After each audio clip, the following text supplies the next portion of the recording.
يحب كل مختال فخور الذين يبخلون ويأمرون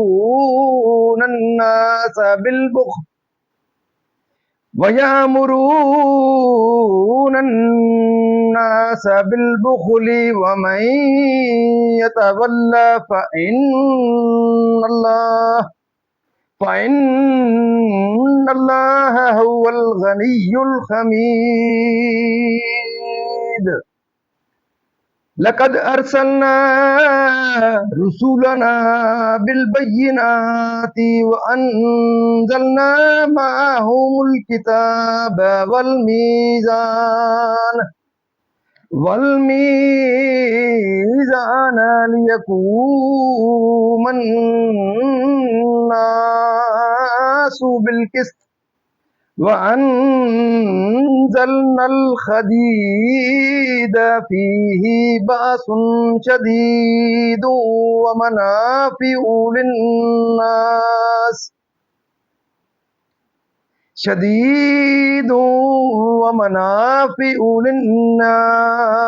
وليعلم الله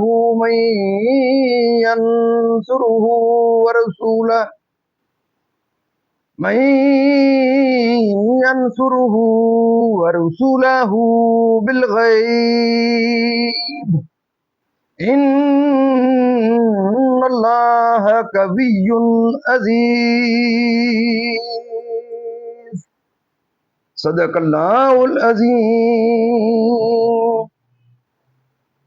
ترجمہ: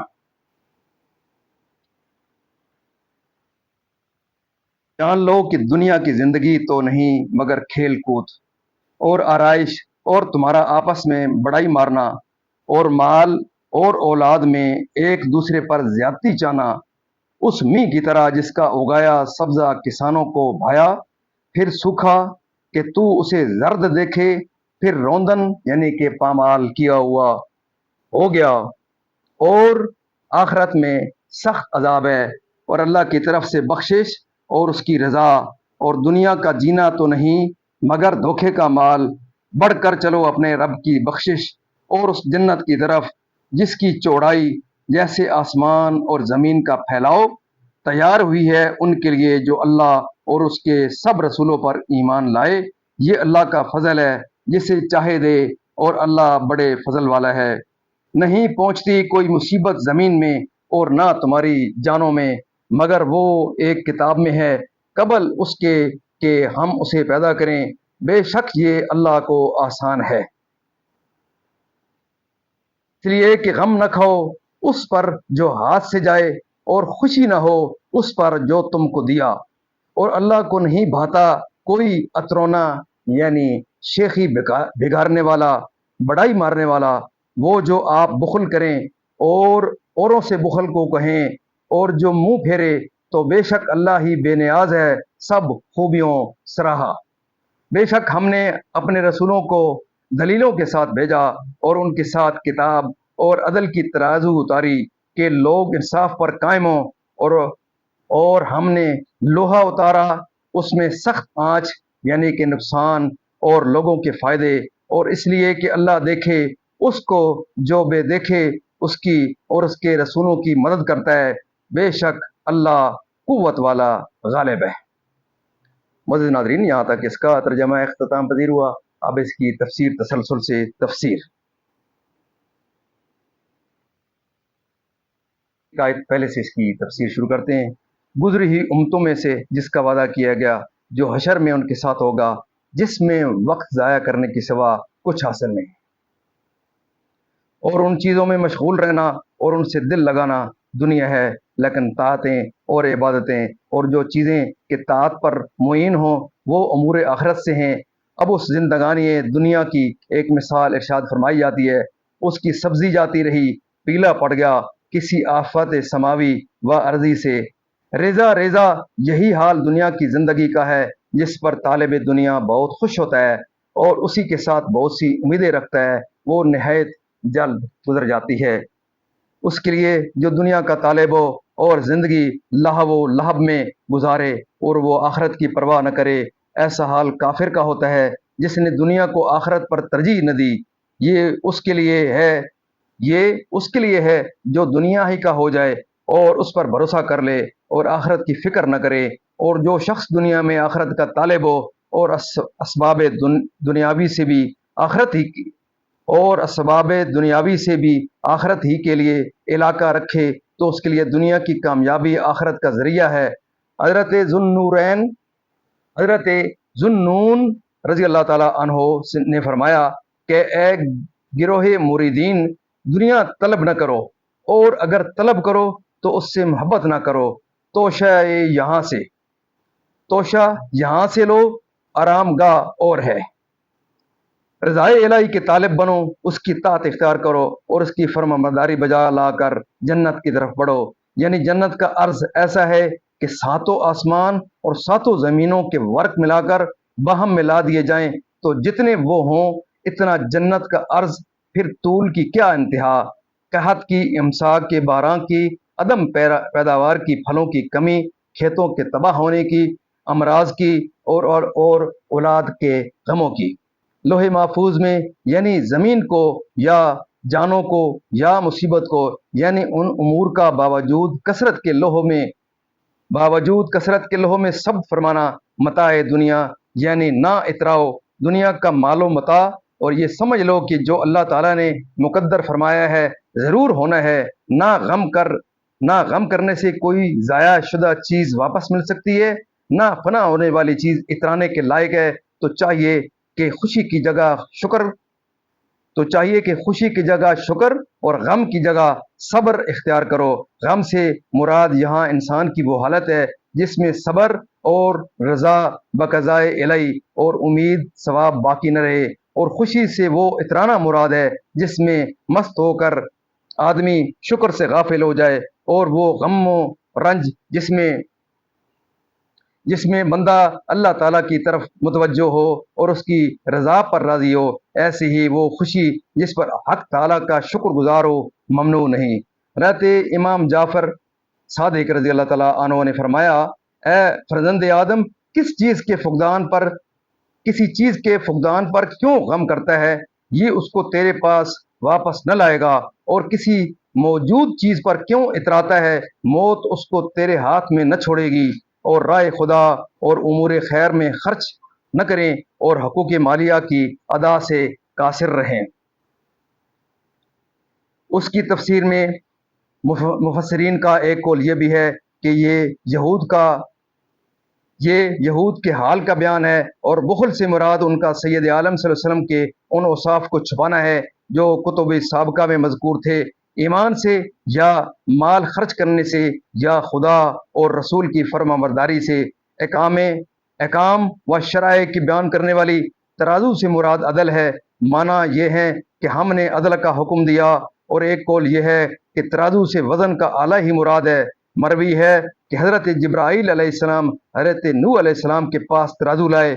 اور فرمایا کہ اپنی قوم کو حکم دیجئے کہ اس سے وزن کرے اور کوئی کسی کی حق تلفی نہ کرے۔ بعض مفسرین نے فرمایا کہ اتارنا یہاں پیدا کرنے کے معنی میں ہے، مراد یہ ہے کہ ہم نے لوہا پیدا کیا اور لوگوں کے لیے معاون سے نکالا اور انہیں اس کی صنعت کا علم دیا۔ اور یہ بھی مروی ہے کہ اللہ تعالیٰ نے 4 بابرکت چیزیں آسمان سے زمین کی طرف اتاری: لوہا، آگ، پانی، نمک، اور نہایت قوت کے اس سے اسلحہ اور آلات جنگ بنائے جاتے ہیں کہ صنعتوں اور حرفتوں میں وہ بہت کام آتا ہے۔ خلاصہ یہ ہے کہ ہم نے رسولوں کو بھیجا اور ان کے ساتھ ان چیزوں کو نازل فرمایا کہ لوگ حق و عدل کا معاملہ کریں، یعنی اس کے دین کی، اس کو کسی کی مدد درکار نہیں۔ دین کی مدد کرنے کا جو حکم دیا گیا یہ انہی لوگوں کے نفع کے لیے ہے۔ مزید ناظرین، اللہ تعالیٰ کے فضل و کرم سے آج تک یہاں تلاوت، ترجمہ، تفسیر، ڈسکشن، نزول اختتام پذیر ہوا۔ ہم اللہ تعالیٰ کے دربار کے اندر اس کلام مقدس کو سن کے حضور پاک صلی اللہ علیہ وسلم کی ذات برکات کے صدقے اللہ تعالیٰ کے دربار کے اندر دعا کرتے ہیں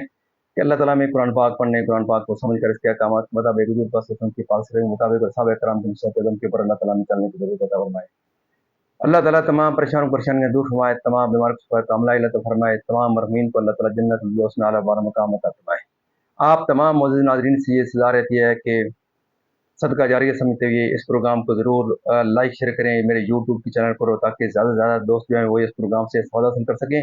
اللہ تعالیٰ قرآن پاک صدقہ حضور پاک صلی اللہ علیہ وسلم کی زیادہ برکات سے کہ آپ کی زندگی میں خیر برکت عطا فرمائے۔ اللہ تعالیٰ مجھے اور آپ کو دن قیامت حضور اس پروگرام کے صدقے حضور پاک صلی اللہ علیہ وسلم کی اللہ تعالیٰ کے دربار کے میں شفاعت نصیب فرمائے۔ آمین ثم آمین۔